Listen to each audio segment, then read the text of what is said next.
आज राजकुमारी का सुहाग रात था, इसलिए उसे दूध से नहलाया जा रहा था। इधर पोरस अपने पूरे सैनिकों को युद्ध के लिए प्रशिक्षण दे रहा था, लेकिन तभी सेनापति हस्ती बूढ़ी खबर लेकर आया। दरअसल उनके ही राज्य से कोई वहाँ का पल पल का खबर तक्षशिला भेजकर उनके साथ विश्वासघात कर रहा था। इधर लाची भी बहुत खुश थी, क्योंकि वह माँ बनने वाली है। इसलिए अंबी कुमार अपनी माँ को लाची की ध्यान रखने के लिए भेजा था, लेकिन अंबी कुमार और उसकी माँ का कुछ और ही मकसद था। दरअसल वे लाची का इस अवसद्धि को देकर उसका गर्भपात कर देना चाहते थे। इधर रोक्सीन सैनिकों का ध्यान भटकाकर तक्षशिला घुस गई। दरअसल वह पुरु से मिलने पौरव राष्ट्र जा रही थी। इधर राजकुमारी अपने सुहाग रात के लिए सज धज कर तैयार थी, लेकिन खुश नहीं थी, क्योंकि सुहाग रात उसके खिलाफ मनाया जा रहा था और आज अलेक्जेंडर उसके साथ वही करने वाला है, जैसे उसके पिता फिलिप ने ओलंपिया के साथ किया था। फिर किस बात की देर थी, अलेक्जेंडर राजकुमारी को बिस्तर पर जबरदस्ती लेटा दिया और राजकुमारी के न चाहते हुए भी वह उससे संबंध बनाने लगा। राजकुमारी चिल्लाती रह गई, लेकिन वह कुछ न कर सकी। इधर अब रोक्सीन पौरव राष्ट्र पहुंच गई और वह सैनिकों का ध्यान भटकाने के लिए पोवाल पर पत्थर से छिंगारी पैदा कर आग लगा दी, लेकिन उसे एक पौरव सैनिक देखकर उस पे धनुष ताने हुए था। अब जैसे ही सैनिक धधकता आग देखे, वे उस ओर भागे। अब मौका देखकर रोक्सीन सीमा के उस ओर घुसने लगी, लेकिन तभी पौरव सैनिक उस पे तीर चला दिया और वह घायल होकर वहीं पर गिर गई। अब तुरंत पुरु के पास खबर आया और रोक्सीन को उसके समक्ष लाया गया। अंबी कुमार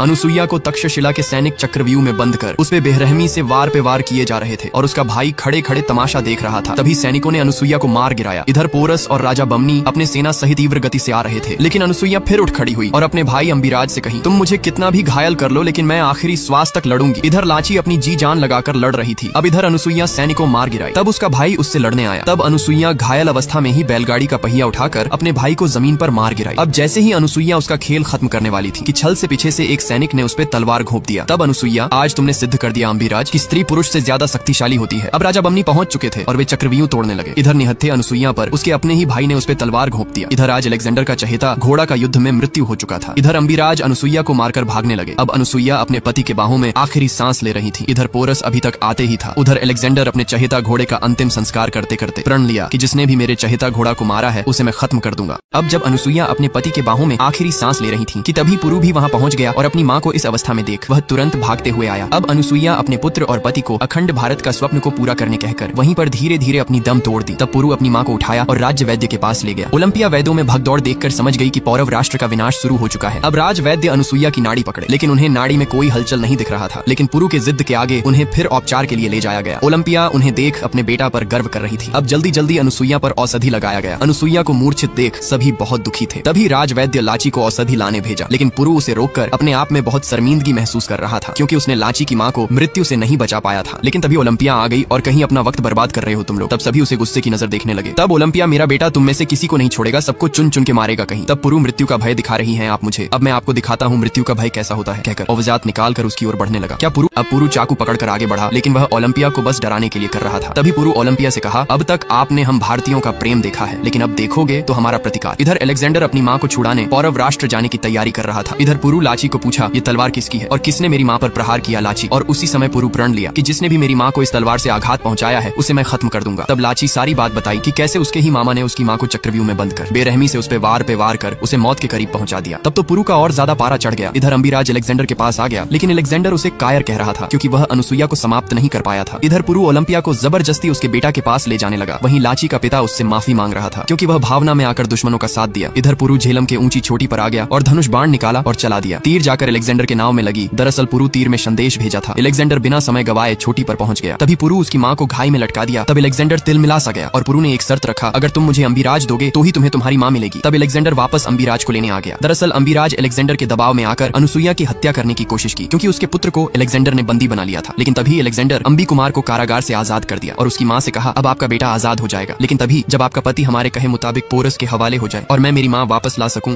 आज पुरु को फांसी पर लटकाने लाया जा रहा था और सारे प्रजा उसे सड़े हुए फल और चप्पल से मार रहे थे, क्योंकि वह देश दुनिया के सामने देशद्रोही घोषित हो गया था और वहीं उसके माता पिता शर्म के मारे सिर झुका हुआ था। तभी एक औरत सामने आकर पुरु एक थप्पड़ लगाई और कहीं, अगर मृत्यु दंड से भी कोई बड़ा दंड होता तो तुम्हें वो मिलना चाहिए। अनुसुईया और राजा बमनी को यह सब देखा नहीं जा रहा था, लेकिन वे कर भी क्या सकते थे। और डरायस ये सब देखकर बड़ी खुश हो रहा था और तभी अनुसुईया को इतना कुछ होते देख बर्दाश्त नहीं हुआ, वह वहां से चली गई। अब राजा बमनी न चाहते हुए भी अपने पुत्र को सबके सामने देशद्रोही घोषित कर उसे फांसी पर लटकाने का आदेश दिया। लेकिन पुरु फांसी पर लटकने से पहले अपने पिता से कहा, मैंने आपको समझाने की बहुत प्रयास किया, लेकिन जिसकी आंखों में धूल जमी हो उसको चांद भी मैला दिखाई देता है। और सबके सामने कहा, मैं हूँ एक देशद्रोही और अब मैं दिखाऊंगा कि एक देशद्रोही क्या क्या कर सकता है। और तभी वह फांसी का फंदा और बंधे हुए जंजीर को रस्सी के भांति तोड़ दिया और सभी उसे ऐसा करते देख दंग रह गए। अब पुरु सारे सैनिकों को धोबी पछाड़ धोने लगा। तभी पुरु को सारे सैनिक घेर लिए थे कि एक तीर आकर एक सैनिक को लगी। तब पुरु नजर इधर उधर घुमाया तो उसे उसकी माँ धनुष बाण पकड़े हुई दिखी। अब अनुसुईया भी सैनिकों धनुष बाण से मारने लगी। तभी लाची पुरु की सहायता करने आ गई और दोनों मिलकर सैनिकों का सामना करने लगे। लेकिन वहीं ऊपर से एक और धनुर्धारी पुरु पे निशाना गड़ाए हुए था। अब जैसे ही एक सैनिक पुरु पे पीछे से वार करने वाला था कि ऊपर से वही नकाब पोष तीर चला दिया और तीर आकर सीधे सैनिक को मार गिराया। आखिर वह नकाब पोष कौन था, जानेंगे अगले भाग में।